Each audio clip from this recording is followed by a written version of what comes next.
Olá pessoal, boa tarde.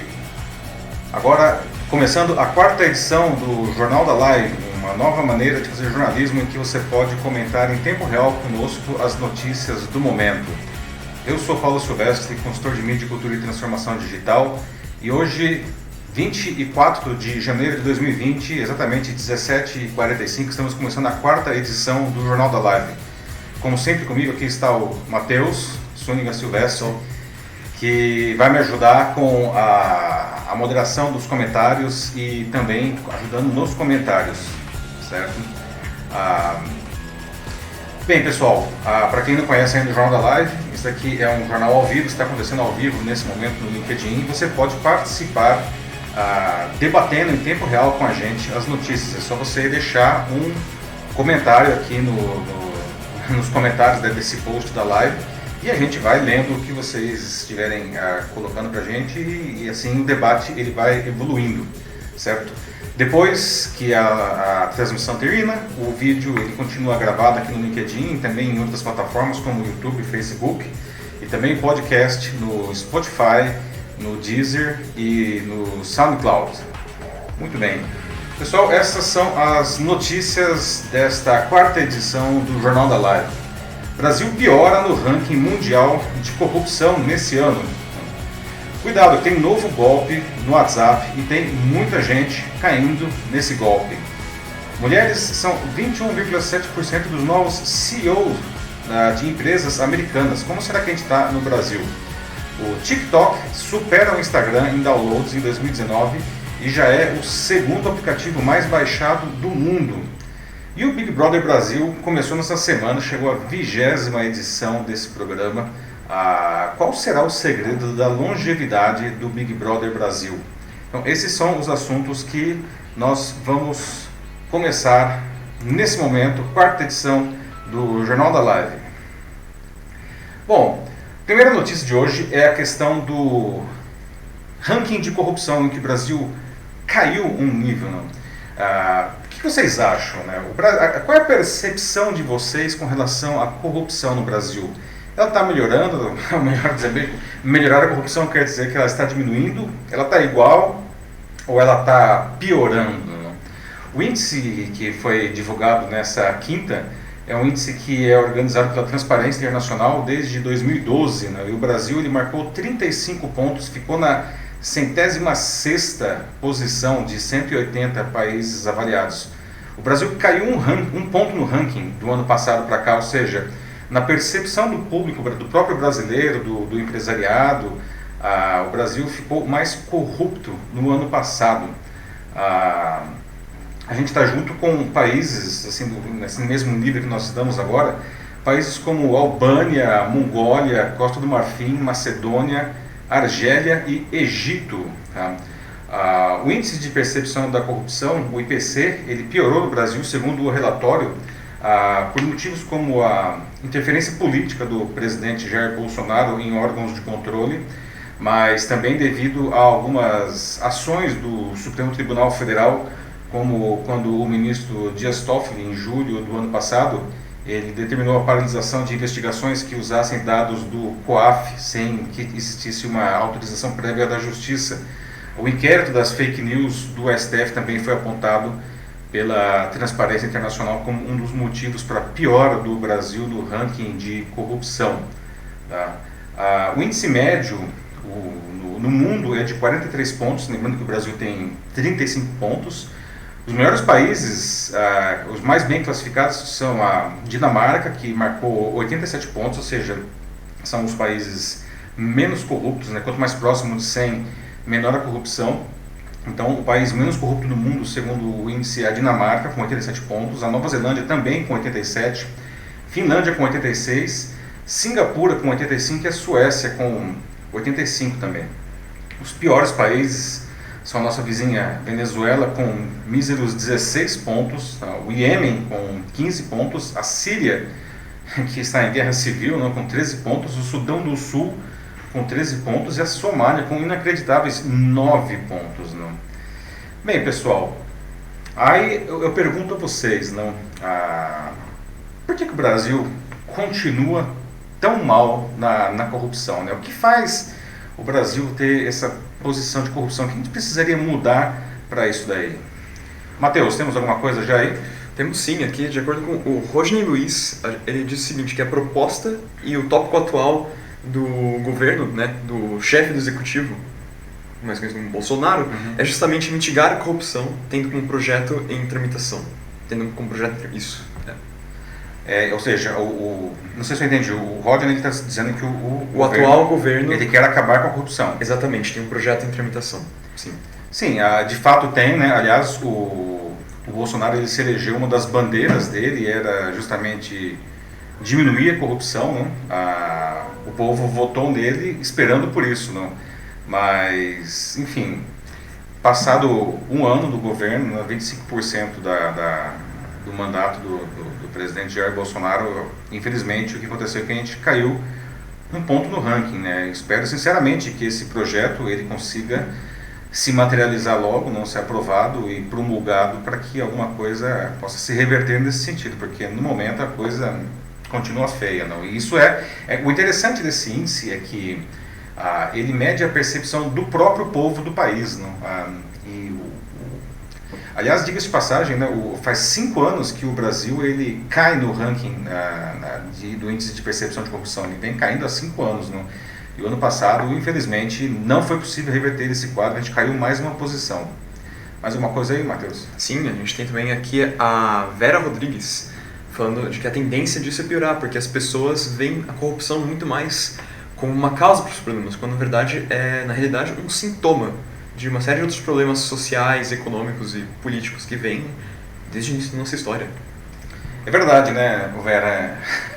Se você for pensar, olhar a história do Brasil, inclusive a corrupção é uma coisa que está presente aí desde o tempo das capitanias hereditárias. Não? Aliás, o sistema de capitanias hereditárias, que foi o primeiro sistema político do Brasil, de certa forma, não vou dizer que ele era corrupto, mas ele era um sistema que favorecia profundamente isso, não?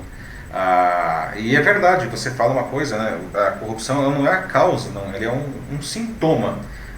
Quais seriam as causas então? Eu até aproveito para fazer essa pergunta para o pessoal. Na opinião de vocês, quais seriam as causas da corrupção no Brasil e o que a gente precisa fazer para melhorar essa situação? Mateus, mais alguma coisa aí? Opa, segundo João Hilton Pires, enquanto tivermos Gilmar Mendes, a corrupção não vai acabar.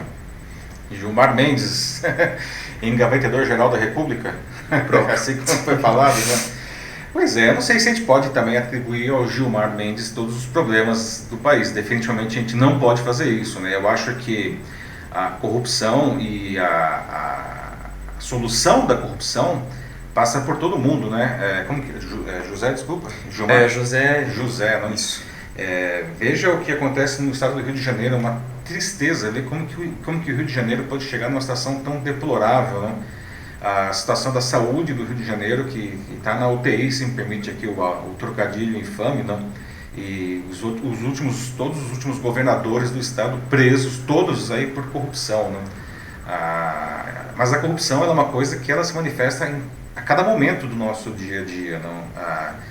O infame jeitinho brasileiro, que muita gente acha isso muito folclórico e até divertido, nossa, o brasileiro ele é malandro num bom sentido, gente, isso não existe, né? O jeitinho brasileiro, na verdade, ele também é uma corrupção, uma pequena corrupção que as pessoas fazem no seu dia a dia, porque o que é o jeitinho? É você ter uma vantagem indevida, né? Só que se a vantagem é indevida, você está tirando alguma coisa que é de outra pessoa, não? Certa vez eu estava conversando, infelizmente não me lembro agora o nome de uma pesquisadora da Universidade Federal de Santa Catarina, que ela estudou justamente a relação do jeitinho com a corrupção, e ela disse que realmente eram as duas coisas, mas a conclusão dela é que na visão do brasileiro, se quem está tendo a vantagem indevida é ele, isso é jeitinho. Se quem está tendo vantagem indevida é o outro, isso é corrupção. Então, na verdade, nós todos precisamos resolver esse problema juntos, né? E eliminar coisas como jeitinho, furar fila, andar pelo acostamento, são coisas prosaicas do cotidiano, não? E isso daí faz toda a diferença. Mais alguma coisa aí, Mari? Sim. Segundo a Josefa Jane Matheus Duarte, ela diz que a falta de transparência nas instituições e também a falta de cooperação mesmo entre os três poderes, além do jeitinho, né, são parte assim do que piora muito mais essa nossa situação em relação à corrupção. É verdade, né? Os três poderes eles precisam atuar em conjunto, né? E não um tentando minar o outro aí, como a gente vê às vezes, não. Aliás, o relatório agora que acabou, da Transparência Internacional, que acabou de ser divulgado, ele apontou uma das causas do aumento da corrupção no Brasil, da percepção, pelo menos, de corrupção no Brasil, nesse ano, foi a interferência do presidente em outros poderes e órgãos de controle, não? Que é uma coisa que, se você está pensando em medir percepção, é terrível, realmente. Sim. A gente tem o José Nascimento contribuindo aqui também. Olá, José Nascimento. Dizendo o seguinte, que ele tem falado nas aulas dele de governança corporativa de que o problema é nosso. Segundo ele, a culpa é dele, a culpa é sua, é minha, é de todos nós. Uhum. Porque é da nossa cultura flexibilizar todas essas coisas, né? Esse acesso à corrupção, esses pequenos crimes, coisas como furar a fila do pão, por exemplo, ou do supermercado, ou passar no vermelho durante o trânsito também, tudo isso. É verdade. Isso vira bandidagem, aos poucos, essa pequena corrupção. Tudo começa assim. É verdade, né, José Nascimento? Você falou uma coisa que é muito verdadeira, né? A corrupção e o combate à corrupção, ela faz parte de todo mundo, né? Nós todos temos que lutar contra isso, né?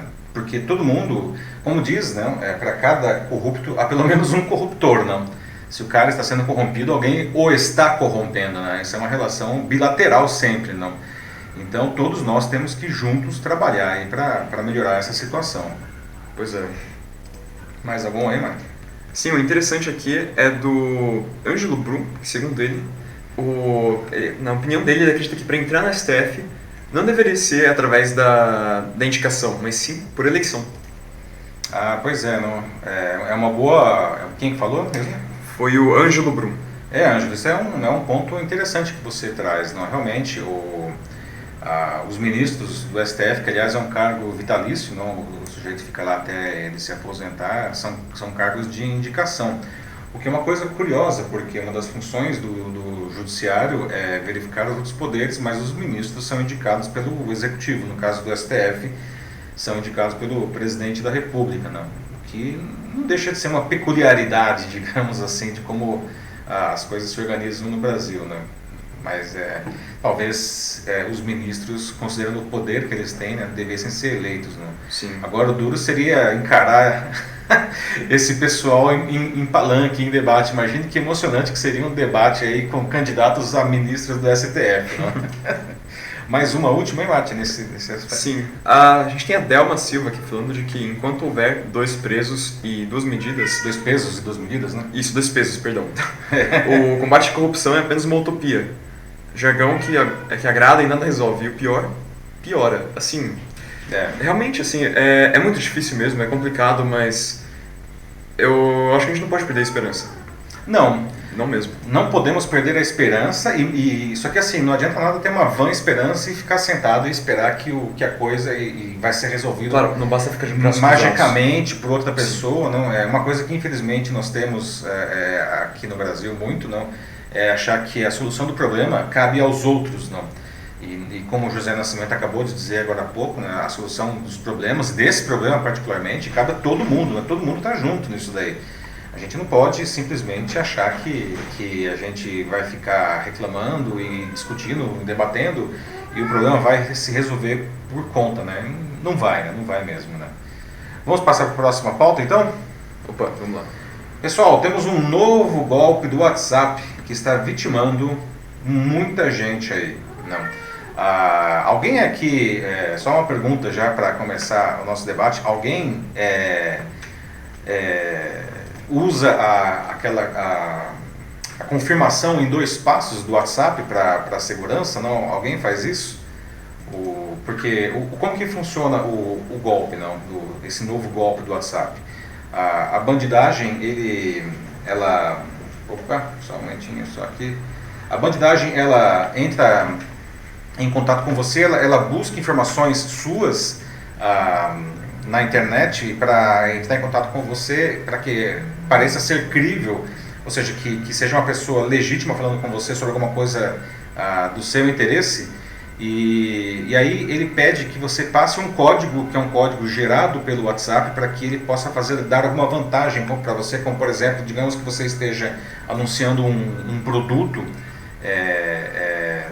em alguma rede social, não, ou em algum site, e essa pessoa ela pode se identificar como funcionário desse site, e que ela vai impulsionar aí o seu anúncio, e aí ele pede esse código, e quando a vítima passa o código, o que acontece é que o bandido ele sequestra a conta do WhatsApp dessa pessoa, né? Então essa é a primeira etapa do golpe. A segunda etapa é que uma vez que ele sequestra a conta, e aí o dono da conta inclusive perde o acesso a ela, o malandro aí que pegou a sua conta, ele começa a mandar mensagens para a sua lista, normalmente pedindo dinheiro, né?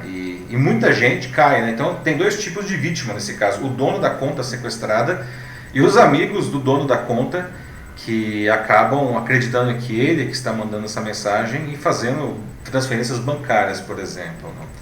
Esse aí é um golpe que já está crescendo muito. Eu mesmo vi, uma amiga minha foi vítima desse golpe, e eu recebi uma mensagem supostamente dela pedindo dinheiro, né?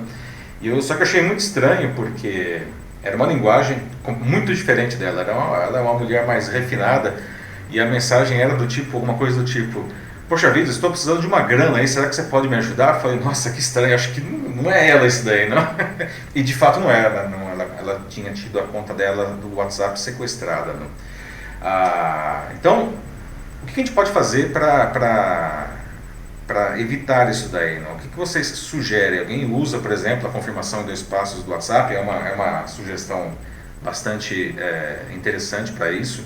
Alguém aí já foi vítima desse golpe, ou teve amigos que foram vítimas desse golpe? O que vocês me dizem? Matheus, temos alguma coisa aí? Temos já, infelizmente. Kátia Barbosa disse de que o esposo dela caiu nesse golpe do WhatsApp. Nossa Senhora. Parece que eles fizeram um anúncio no Mercado Livre, e de lá eles pediram um código para ele, e ele caiu. Pois é, não.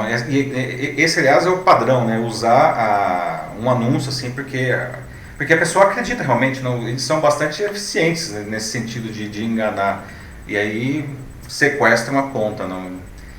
É terrível, não. Mais alguém aí? Bom, segundo mais uma vez o José Nascimento aqui, fazendo participação, dizendo o seguinte, que são pequenos crimes nossos de cada dia. Estou lendo o Brennan Manning, que ele diz que, assim, que tem um livro chamado O Impostor que há em mim, ou coisa parecida.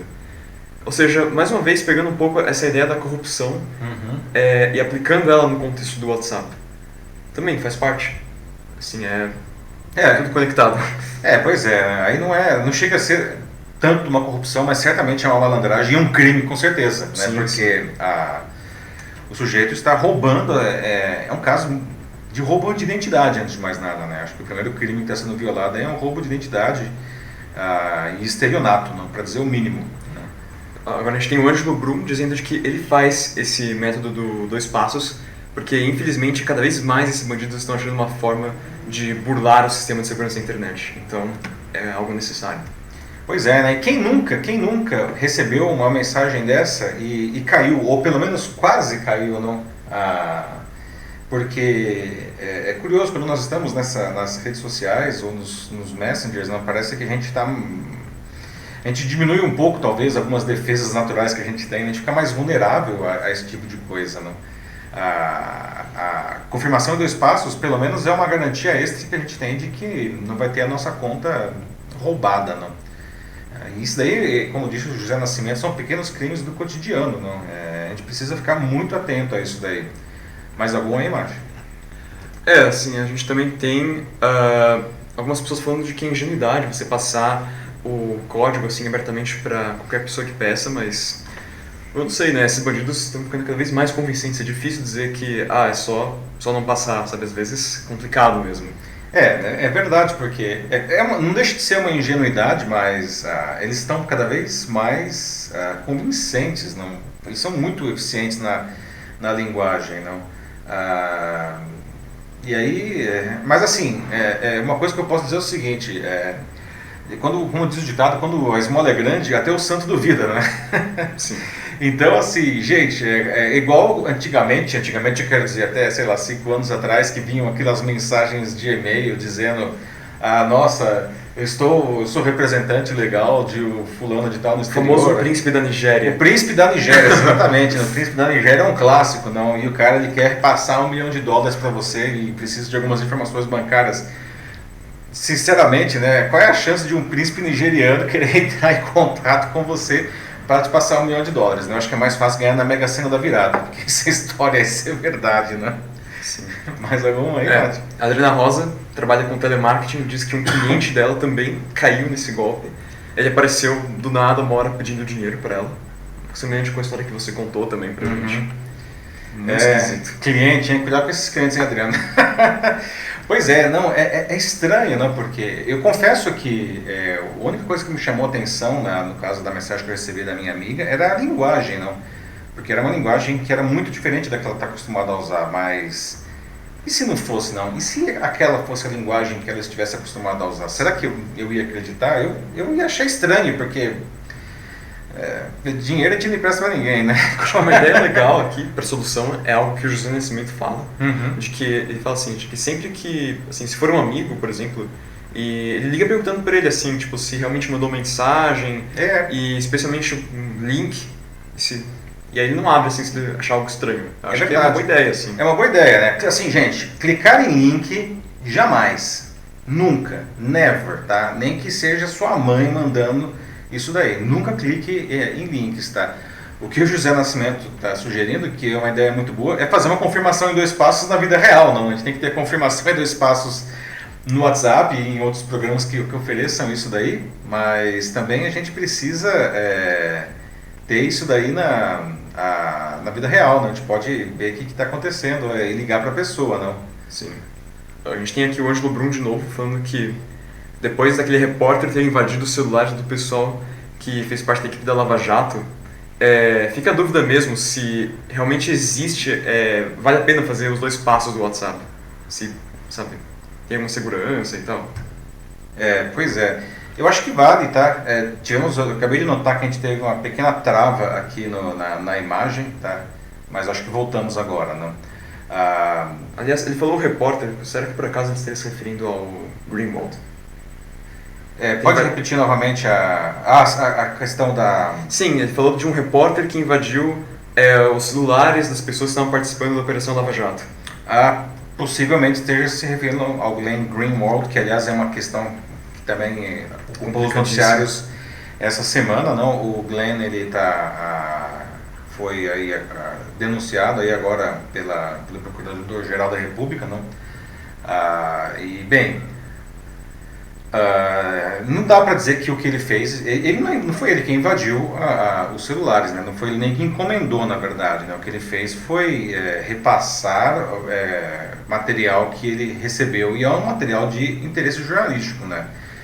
Como diz aquele velho ditado, né? Você não pode matar o mensageiro, não. O mensageiro ele não é culpado pela mensagem.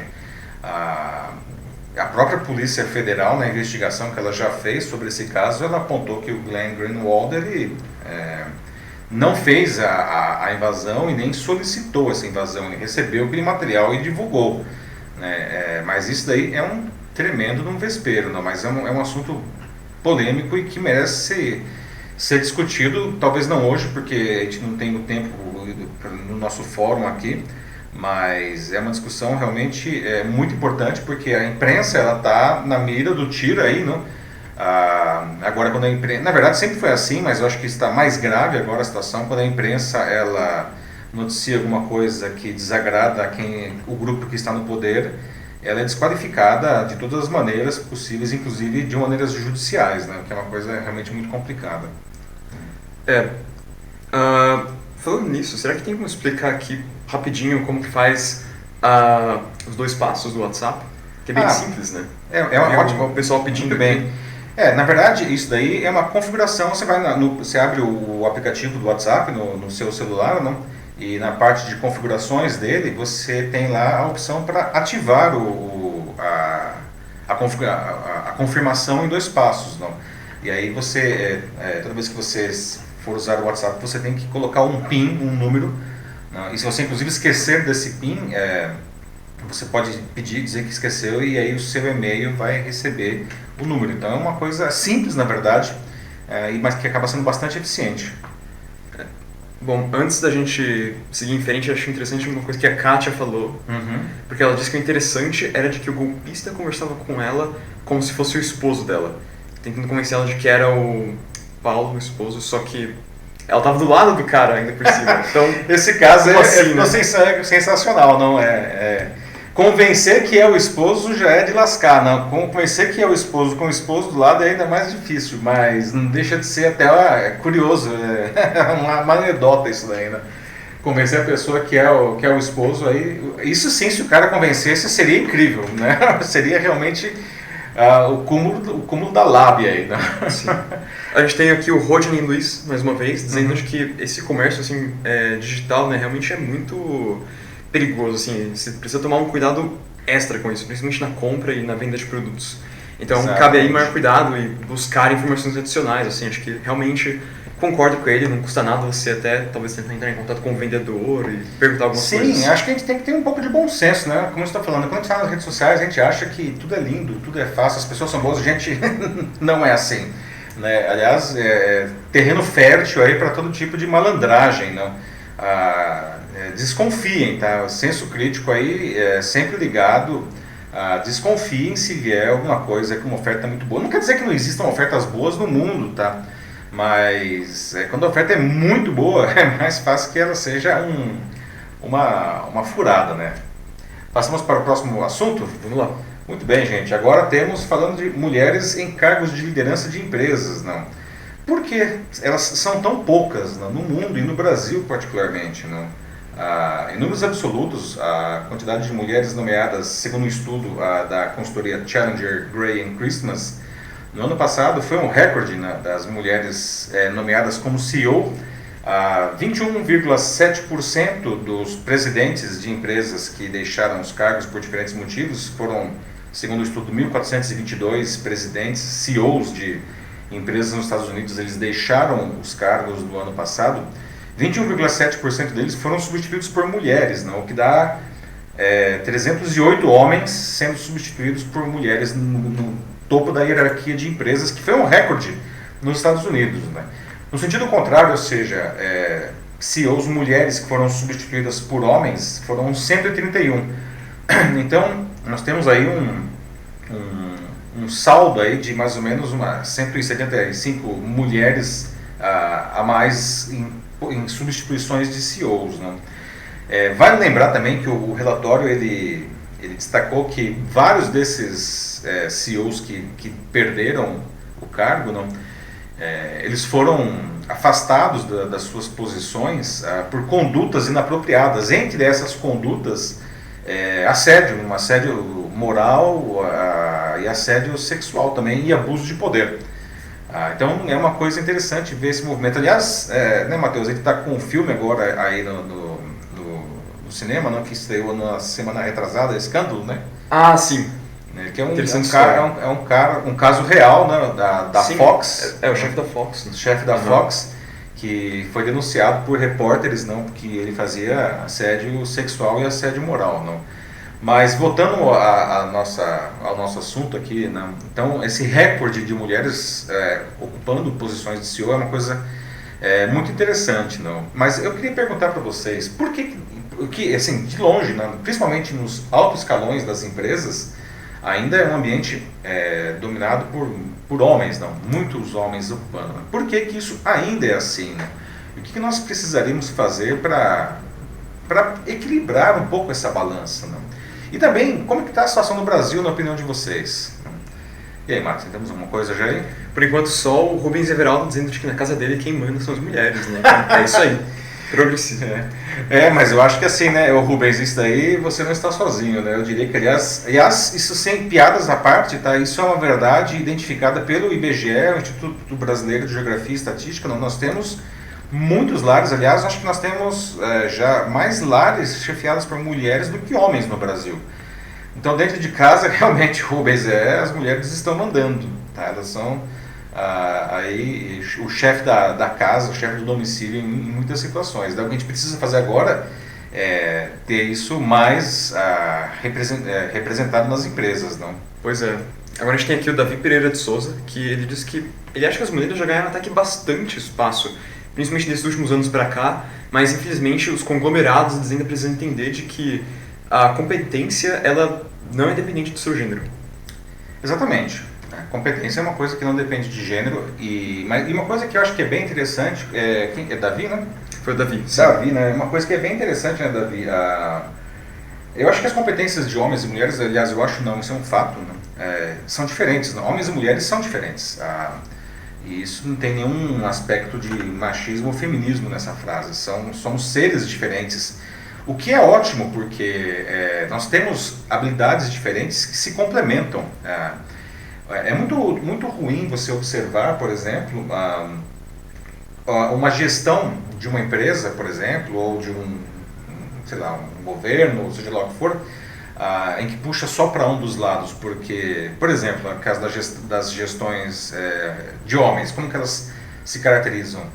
São características masculinas, então elas são gestões mais agressivas, muito focadas em resultados, enquanto as gestões femininas, elas são gestões caracterizadas pelo cuidado, por uma visão mais ampla. O homem é muito focado, a mulher tem justamente essa visão ampla.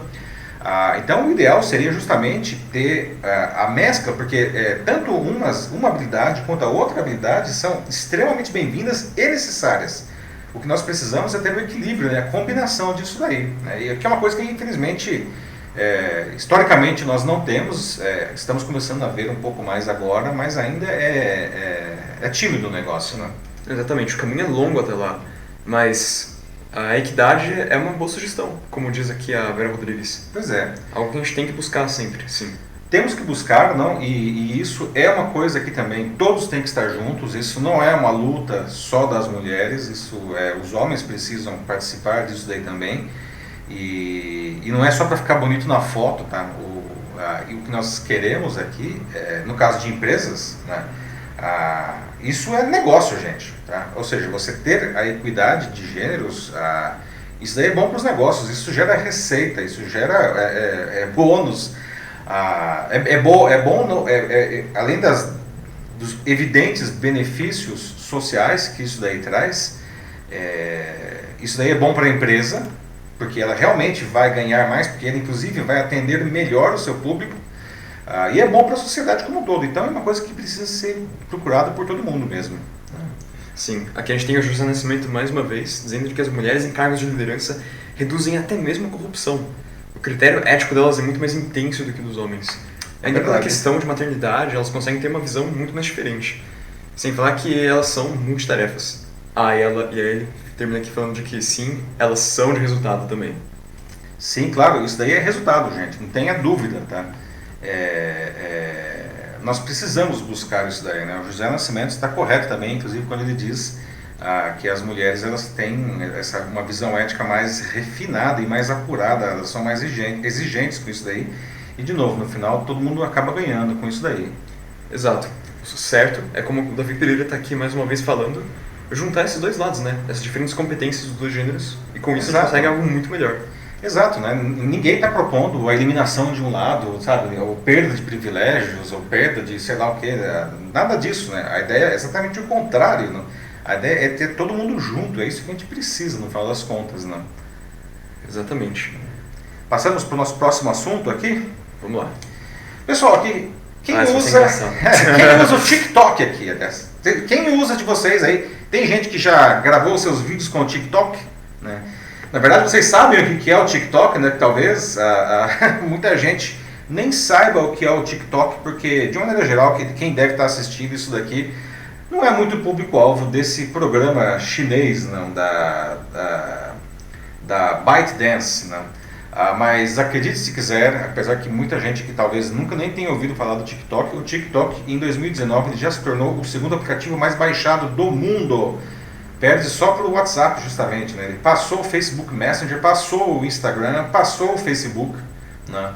O TikTok, para quem não conhece, ele é um aplicativo que permite que você grave pequenos vídeos de 15 segundos e para mandar para os seus amigos, não? E esses vídeos têm algumas características bem interessantes. E uma das que mais dão certo, assim, que o pessoal mais gosta, é para você fazer vídeos musicais que você dubla, né? Então tem uma música de fundo, que é uma música pop aí, e as pessoas gravam os vídeos dublando essas músicas, né? No ano passado, não, ele registrou 738 milhões de downloads, o TikTok. Não? E a empresa responsável por ele, que é a chinesa ByteDance, ela tem já um valor de mercado de, acredite se quiser, 75 bilhões de dólares. Ela já é considerada a startup mais valiosa do mundo. Não? O que eu queria saber de vocês é, bom, vocês usam o TikTok, sabem o que é isso, não? O que esse aplicativo, afinal de contas, tem de tão interessante? Não? O que faz as pessoas quererem gravar vídeos de 15 segundos da vida delas, ou cantando, ou fazendo qualquer outra coisa? Não? O que torna isso tão interessante? Matheus, temos já comentários aí? Bom, só por enquanto Davi Pereira dizendo de que as filhas dele usam, então é isso aí. Mas aí, pessoal, sério, não sejam tímidos, podem comentar o que quiserem, se usa, pode falar. Estamos entre amigos, né? Assim, pode falar, assim, qualquer música, assim, tipo, eu pessoalmente não uso, mas, enfim, eu já usei uma vez com uma amiga, mas eu também não tenho muita experiência, mas... É isso aí, só, pessoal, compartilhem experiências, falem que pensem, assim. O TikTok, ele claramente, né, é um aplicativo que tem grande apelo entre adolescentes, né, o grosso dos usuários do TikTok são adolescentes, mas eles não são únicos, né? O Davi falou que as filhas dele usam, né? Eu tenho uma amiga que hoje ela é usuária pesada do TikTok, mas ela começou a usar porque justamente a filha dela usava muito e ela foi lá ver o que era aquilo e veja só, ela ficou fã do aplicativo. Hoje ela fica gravando um monte de vídeos de 15 segundos aí, né? Então, mas realmente o público mais jovem é o forte dele, né? Sim, bom, o José Nascimento já apareceu aqui dizendo que ele entrou no TikTok pela manhã e à tarde ele saiu. Diz que ele não gostou, talvez volte, e já fez isso com outros, como o já falecido Orkut. Nossa, mas o Orkut foi uma coisa que marcou o Brasil, né? O Brasil, aliás, foi o país que teve mais usuários. Talvez seja um caso raro na história da tecnologia digital, que o Brasil era o país que tinha mais usuários de um produto no mundo inteiro, né? Normalmente é os Estados Unidos ou a China agora, né? Mas o Orkut chegou a ter 80 milhões de usuários no Brasil, né? Foi o país que mais teve usuários, tanto que o Google, que era o dono do Orkut, ele passou todo o controle do Orkut para o Google Brasil, né? Lá no escritório de Belo Horizonte. Mas José Nascimento, por que você entrou de manhã no TikTok e saiu à tarde e não gostou por quê? Né? É curioso mesmo. Mais alguém aí, né? Sim, a Delma Silva. Os sobrinhos dela usam. Ela acha muito legal, confessa que ela vai baixar. Pois é, Delma, baixe e aí depois conta pra gente aí, aqui, deixa um comentário na live ou manda uma mensagem direta pra mim e pro Matheus depois aí e conta pra gente como que foi a sua experiência no TikTok, não é? Mais alguém aí, Mark? Kátia Barbosa também diz que vai conhecer, apesar de não usar ainda. Então, a gente está tendo um progresso aqui, pelo visto. Surpreendo, tô surpreso. Ou seja, é mais uma categoria, não? E se você for pensar, não, você pode comparar o TikTok e os seus vídeos curtos até a questão dos stories, que hoje tem muita gente fazendo stories no Instagram, principalmente, né? Que o stories basicamente ele não chega a ser um vídeo, né? Normalmente são sequências de fotos com aquelas animações, sim, alguns recursos que ele oferece. É quase como se fosse o Snapchat, só que transformado numa função para o WhatsApp. Na verdade... O Snapchat era exatamente isso. Exatamente isso. Os stories do Instagram, e que hoje estão no Instagram, no Facebook, no WhatsApp, todos os produtos, no Messenger, todos os produtos do Facebook, eles foram criados justamente porque o Mark Zuckerberg, ele tentou comprar o Snapchat e os donos não quiseram vender, então ele falou, tudo bem, então eu vou acabar com vocês, não? E desde então ele criou os stories e o Snapchat é ladeira abaixo, né? Assim, infelizmente está muito difícil para o aplicativo do Fantasminha lá fazer frente aí a máquina de guerra do Facebook, não? Com os seus stories, não? Olha, mais avanço aqui no chat também, o pessoal dizendo, a Delma Silva também vai baixar. O Rodney também vai conhecer, apesar de não usar. E a Cláudia Dias diz que ela baixou o aplicativo e vai avaliar a participação dela com a rede. Como mas como ela ainda não tem, assim, ainda não sabe exatamente o certo, mas tá me permitindo se conhecer. Tá certo. Olha, não era, a intenção não era fazer propaganda do TikTok não, hein? Mas pelo menos tá dando certo, porque um monte de gente vai baixar o aplicativo por conta aqui da nossa conversa. Mas baixem, claro, por que não, né? A gente tem que experimentar isso, as experiências, não?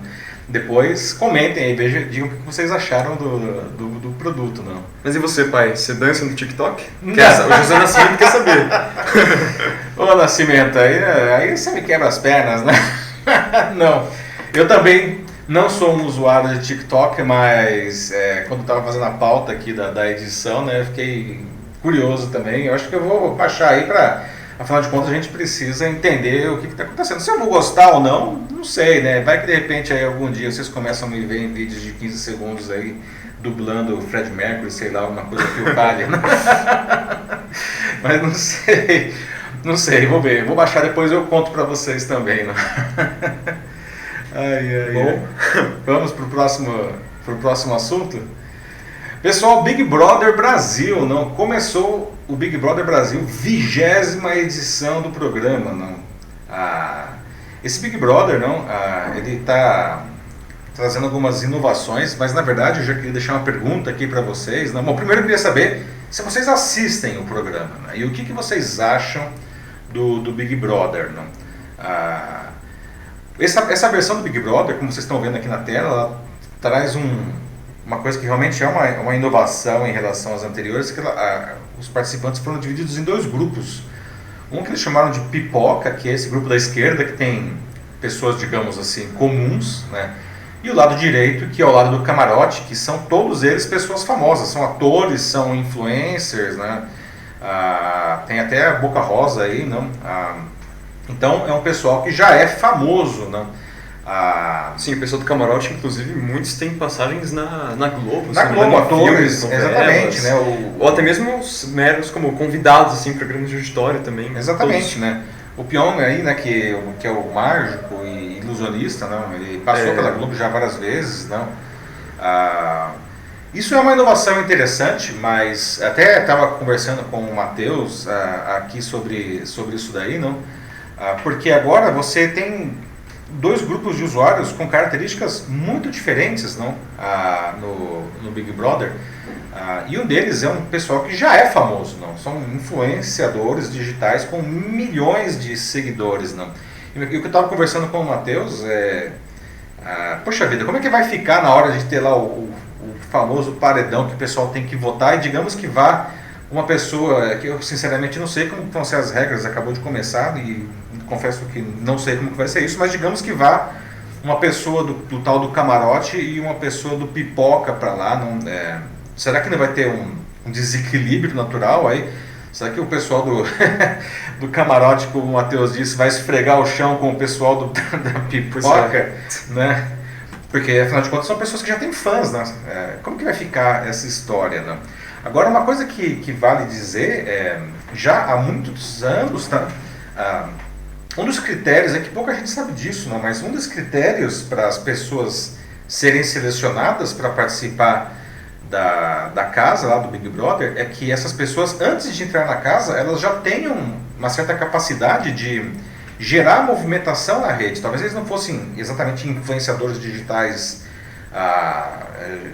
gigantes, super famosos, mas eles já tinham presenças na rede bastante eficientes, né? Então, é interessante observar que esse programa, que chega à sua 20ª edição e que continua sendo um programa aí milionário, não, trazendo muitos recursos para a Globo, ele leva em consideração como que as pessoas se relacionam nas redes sociais para a sua seleção, né? Então, eu queria saber aqui de vocês agora, né, recapitulando perguntas, né, quem assiste, se vocês acham um programa interessante, né, se vocês acham ruim, se vocês acham bom, e como que um programa consegue chegar a 20 anos, 20 temporadas aí, não, completamente diferente do que ele era no começo. Temos aí, Márcio, alguma coisa já? Sim, BBB é muito chato, diz Pedro Paulo do Nascimento. Muita gente que não assiste Big Brother, eu também não assisto pessoalmente, eu também acho um saco, né, para não dizer outra coisa. Você também não assiste, mas... Não assisto mesmo, mas assim, mas enfim. BBB, como agora tá falando Clayton de Mello dos Anjos, não traz conteúdo, me desculpe, mas é a minha opinião.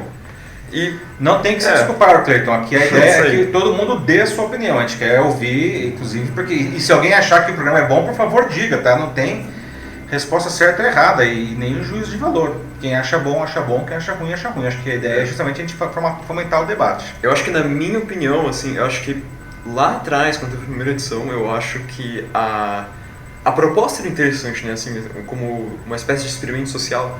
Você ter essas, não sei, 20 pessoas mais ou menos, completamente estranhas uma outra, né? Ninguém se conhece lá e elas têm que conviver nessa casa, assim, fazer uma série de atividades juntas por dias, né? Meses, 2 meses, 2 meses. Né? Assim, é interessante ver como que cada um interage nesse meio, mas eu acho que o problema dessas edições, assim, tipo, se duvidar até da segunda pra frente, é que ficou muito mais claro esse negócio do jogo, né? Isso é verdade. Então a parte do experimento meio que se perdeu. E tanto que os próprios participantes, eles falam que eles estão lá pra jogar. Eles falam isso na maior. Sim, exatamente. Uhum. É absolutamente consciente, eles estão lá, eles sabem que aquilo é um jogo, o que eles vão fazer, todos os movimentos deles são calculados porque eles querem continuar lá para ganhar o prêmio, não? Eu lembro vagamente não de como foi o primeiro Big Brother. Não? O primeiro Big Brother eu cheguei a assistir ele bastante porque era realmente uma inovação e era muito interessante observar como que os participantes daquela edição eles realmente estavam lá. Era um negócio quase inocente comparado com... Aliás, não, quase não, totalmente inocente comparado com o que nós temos hoje. Eles estavam lá simplesmente sendo eles mesmos, para o bem e para o mal. Né? Então, talvez aquela fosse a proposta original, né? Para você ver como que pessoas se comportam em uma situação de completo confinamento e exposição absoluta. Não? Mas, como você falou, a partir da segunda edição virou um jogo. Todo mundo sabe exatamente o que está fazendo ali, calculado. Né? Pois é. Agora a gente tem aqui um comentário do Carlisson Danilo, dizendo de que a maioria da população brasileira não tem acesso a outros canais, como de TV fechada, né? Então por isso muitas pessoas ficam assistindo Big Brother. E, para completar isso, assim, antes dele, a gente teve a Denise Blasius aqui, dizendo de que ela não assiste TV há 5 anos, porque só tem porcaria. Então fica uma coisa interessante de se pensar, juntando esses dois comentários. A programação da TV aberta, em geral, é muito ruim mesmo. É péssima, baixíssima qualidade. Exato. Então, meio que não tem pra onde fugir, né? Você tem que ver ou o ruim ou o estragado. Para muitas pessoas deve ser assim. Pois é, né? É interessante esse debate, porque quando há uns... deixa eu pensar aqui, uns 25 anos, né, quando veio a TV por assinatura no Brasil, ela veio tardiamente, comparado com mercados mais maduros como os Estados Unidos. Não? Ela chegou aqui há 30 anos, né? E ela fazia muito sucesso porque justamente era uma maneira, era um lugar que as pessoas poderiam correr, não, para fugir da qualidade da programação da TV aberta, que já era rasa naquela época. Né? Então vieram programas e canais muito mais sofisticados do que o padrão, como Discovery Channel, HBO, History Channel, né, e os canais de notícias, CNN, e os canais de esportes na ESPN. Então você conseguia ter não só um produto segmentado, não, mas você tinha um produto considerado de alto nível. Né? E muita gente migrou para a TV por assinatura por isso. Né? Só que de um tempo para cá o pessoal vem reclamando da queda da qualidade do programa da TV por assinatura também, né? Inclusive muitos anúncios, né? Assim, às vezes chega a ser irritante, né? O programa você está assistindo e os blocos eles são super curtos e interrompidos por comerciais que tem quase a mesma duração do bloco. Né? E aí o que o pessoal está fazendo? Né? A gente observa, por exemplo, no ano passado, se eu não me engano, aliás, o ano retrasado, ano passado ainda não tem os números, a gente já mudou de ano, né?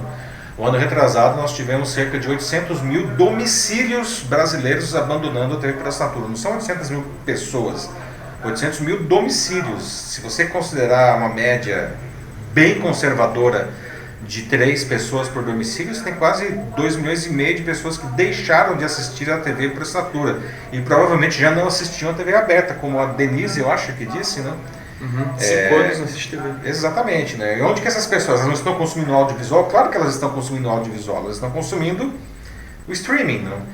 Cujos 2 principais atores, pelo menos por enquanto, são a Netflix e o YouTube. Né? Mas a gente já, até nesse espaço mesmo aqui no LinkedIn, já fiz vídeos dizendo sobre a guerra do streaming que vai acontecer esse ano, né? Já temos aí, chegar o anúncio da Disney Plus, né? E todos os canais principais, HBO, a própria Globo lançou o Globoplay, não, mas nós temos a Amazon também agora com o Amazon Prime Video, enfim, vai ser o ano da guerra do streaming, né?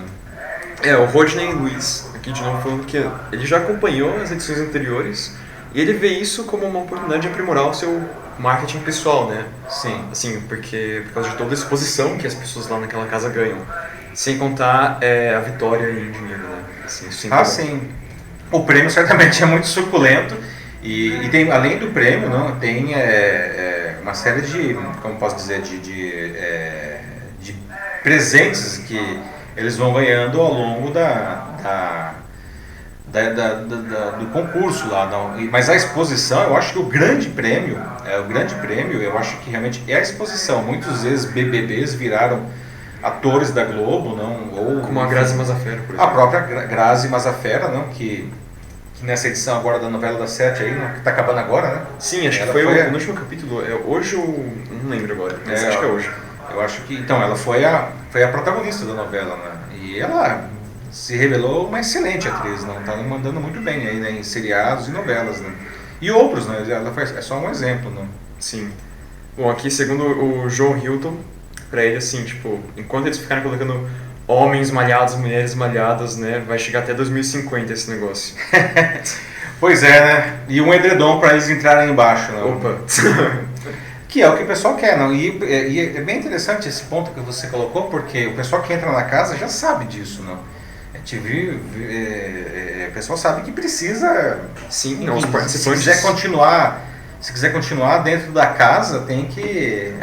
Os participantes eles estudam o programa, né? Exato. Até mesmo. E eles sabem que é isso, né? Assim, eles têm que agradar o público e o público quer isso daí. Então o pessoal faz isso mesmo, né? Muito bem colocado aí a questão dos malhadões aí, né? Sim. Mas, de novo José Nascimento, causando aqui no chat. E José Nascimento, muito bem. Falando que tá aqui só pra apertar, mania de jornalista. Falando assim que, como influencer, se você fosse chamado pra casa, você iria? Olha, o como influencer, na verdade, nem precisava estar na pergunta, né? A pergunta é, se eu iria pra casa? Não iria de jeito nenhum. Não tem jeito, José Nascimento. E assim, não é nenhum julgamento, cada um faz o que quer. Eu acho que não tem nenhum problema dessas pessoas estarem lá. Nem problema nenhum mesmo, tá? É uma questão que eu não conseguiria ficar 2 meses, supondo que eu fique até o fim do programa, 2 meses amarrado na casa ali e fazendo aquelas provas e todo mundo me olhando, não dá. Eu gosto assim de aparecer na internet, mas não precisa ser 24 horas por dia, não. E certamente não fazendo aquelas provas lá que eu acho muito deprimentes. Aquelas provas de resistência que duram 4, 5 horas. Não, às vezes mais. É assustador. Nossa, aquilo lá. Não tem jeito, não ia rolar. Não vai rolar. Ai, meu Deus. Quase desumano o negócio. Temos mais algum aí antes de nós encerrarmos, Nath? Não, é isso aí. Não temos. Bom, opa, temos. Apareceu um aí. Justo agora, a Kátia Barbosa diz que a mídia faz espetáculo com a vida das pessoas. Algo parecido com o que o George Orwell vive dizendo, né? Vivia dizendo. Não diz mais nada. Infelizmente, descanse em paz. É um ponto interessante, mas é uma espetacularização da vida alheia, não? Que é uma coisa interessante porque o próprio conceito do Big Brother, do programa Big Brother, não o conceito orwelliano, não, mas o conceito do Big Brother é você poder ficar bisbilhotando as pessoas, né? Você poder ver como que as pessoas, enfim, dormem, comem, se divertem, enfim, passam os dias delas, né? É por isso que a primeira edição do programa era tão interessante, porque as pessoas que estavam lá, elas estavam sendo elas mesmas, né? E de lá para cá, e cada vez mais, as pessoas estão lá jogando. Então você não sabe como que são as pessoas de verdade, mas não deixa de ser um voyeurismo, um hiper-voyeurismo em escala nacional, né? Você ter a possibilidade de entrar e olhar o que as pessoas estão fazendo naquele momento, né? Assim, é uma coisa interessante, porque você combina o voyeurismo dessas pessoas com um exibicionismo de quem está lá, né? O José Nascimento perguntou se eu iria. Eu não iria, porque o meu nível de exibicionismo está muito abaixo do necessário para participar de um programa desse, né?